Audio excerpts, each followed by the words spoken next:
are not interested in your politics.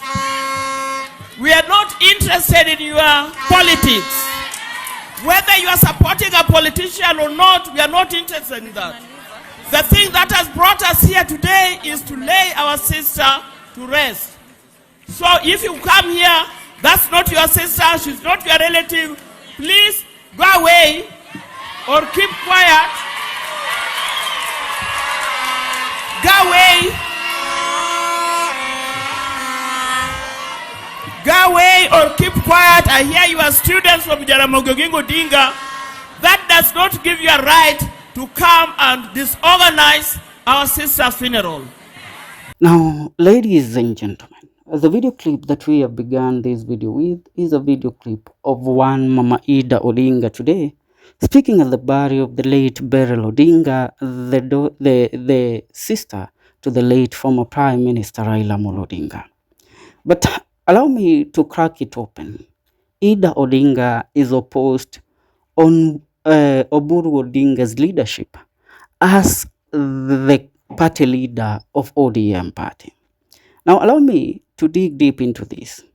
The Orange Democratic Movement party leaders on Saturday found themselves on the receiving end after Mama Ida Odinga issued a rare public reprimand during the funeral service of the late Beryl Odinga at Opoda Farm in Bondo, Siaya County.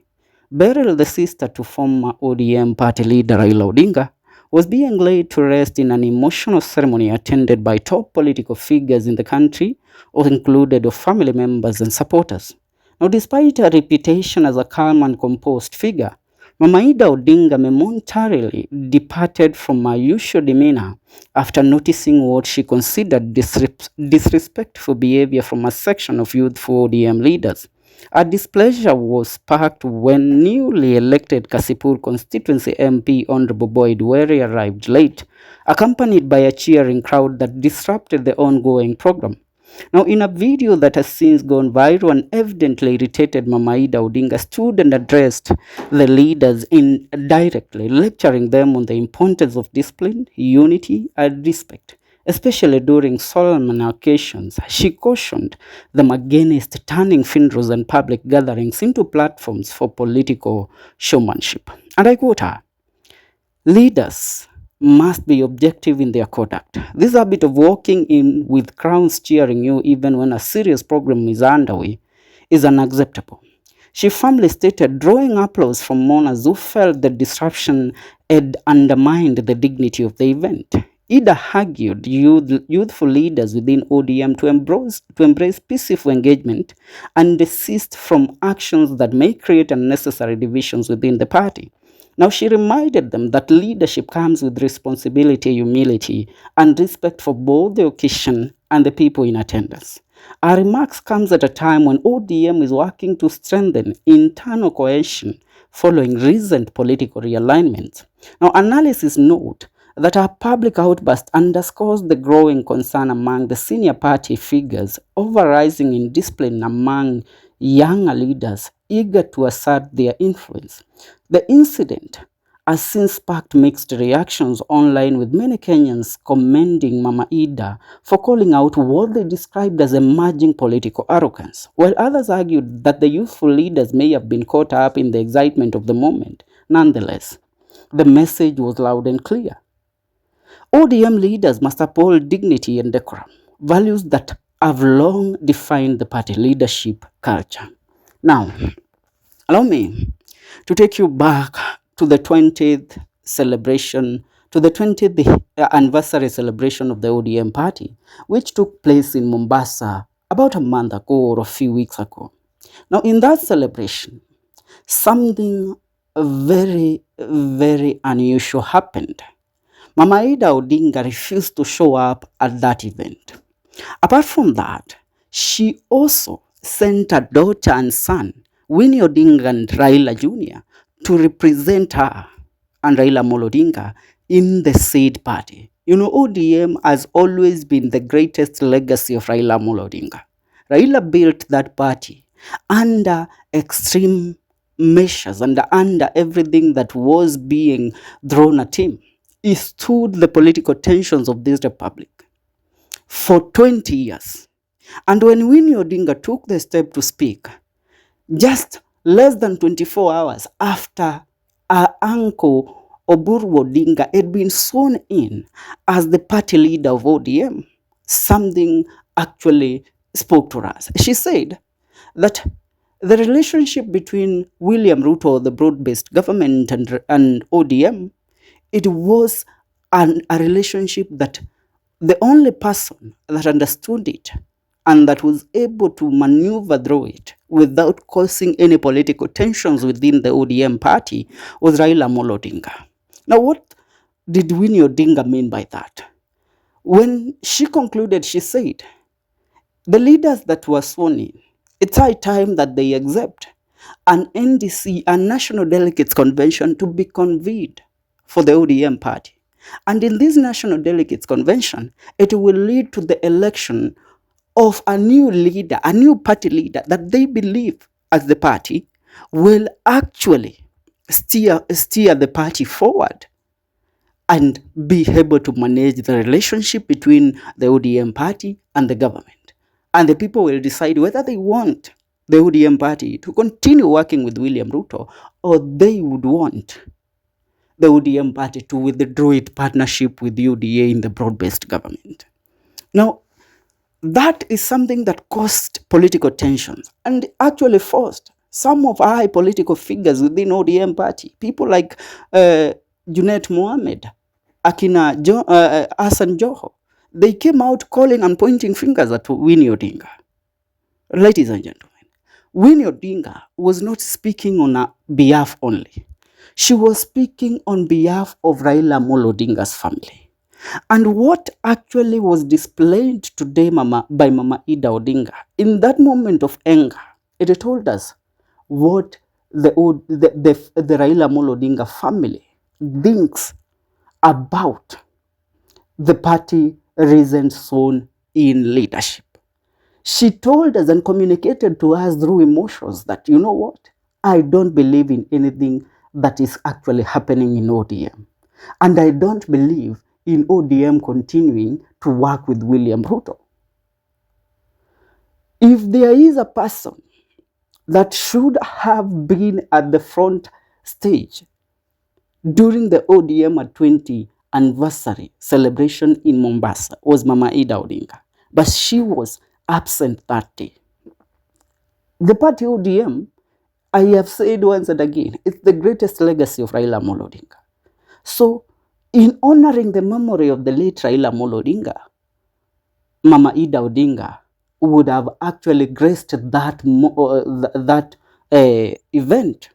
And actually, if she was in alignment with the current party leadership structure and with the current agreement between the government and the ODM party, she would have sung it open to the people. But what happened is that her daughter, Winnie Odinga, disregarded the actual agreement between ODM and the broad-based government.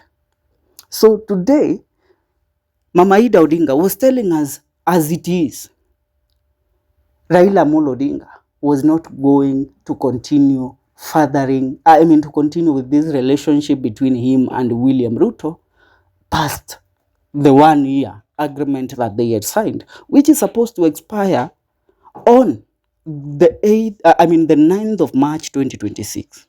Ladies and gentlemen, it's high time that you learn if the Odinga family, the Raila Amolo Odinga family, has been, you know what happened, and allow me to be sincere, what happened if the party actually was in agreement with Raila Amolo Odinga, they would have actually appointed even Mama Odinga to one party leadership role in the ODM party.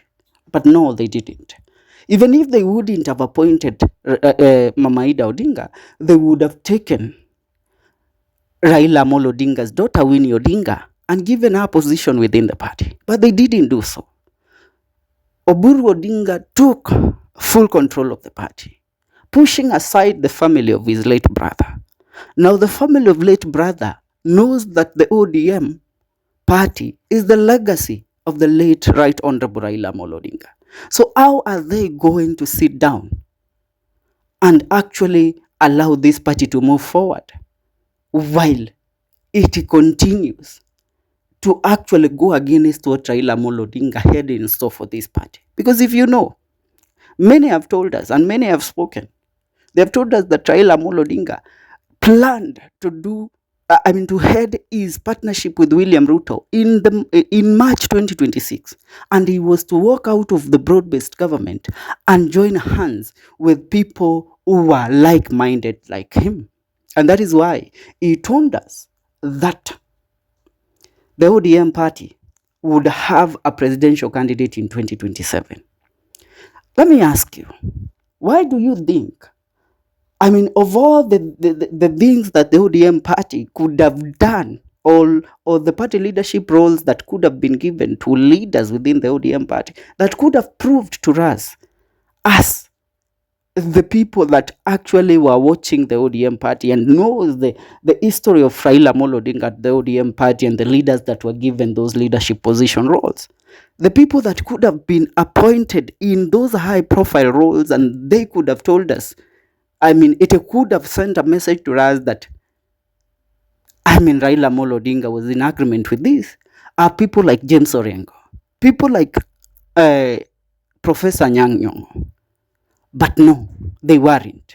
Yet, when Raila Amolo Odinga was alive, when he left the country to go and vie for the AU chairmanship, the person that he left as the leader of ODM party, as the interim party leader of ODM, was Professor Nyang' Nyong'o and one James Orengo. Why weren't they given those positions? And you have seen, they actually speak against the relationship between ODM and the government. Why do they do so? It's because they don't believe in Oburu Odinga's leadership. Oburu Odinga was compromised from the word go, because Oburu Odinga had actually, even when Raila Amolo Odinga was alive, he had said that, 2-term it is. That is what Oburu Odinga had said. So one thing that is evidently clear, Mama Ida Odinga is not happy. The reason she is not happy is because the family of Raila Amolo Odinga was pushed out of Raila Amolo Odinga's legacy and heritage, and that is the ODM party. And I tell you, a storm is coming. As we were told, on 9th of March 2026, when that agreement between ODM and UDA ends, Winnie Odinga will be in the front line to lead a mass exit of leaders who do not subscribe to broad-based out of the ODM party. Ladies and gentlemen, I would love to hear what is your take, or what do you think in regards to this matter. Leave a comment on the comment section. See you in our next video. Remember to subscribe. This is the Kenyan Daily Report.